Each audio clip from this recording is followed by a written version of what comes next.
Hello everybody, welcome back. Today as well we have got to another video. In this video I'll show you how you can fix error code 773 on Roblox. But before that, please do make sure to like our video, subscribe our channel, and yes, without any further delay, let's get started. So what you're going to be doing is simply going to go ahead and first of all check out your internet connection.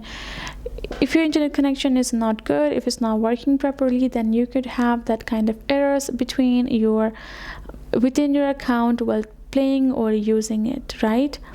So what you're going to be doing is you're simply going to go ahead, once you've checked the internet connection, you're going to go to your app store and check if your app is updated or not.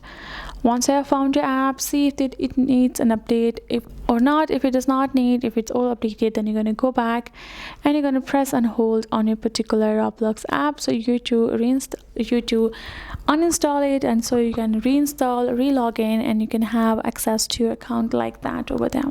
And that is the option, and that should help you out, and that is it. So hope this video helped. Thank you so much for watching. I'll see you guys in our next video.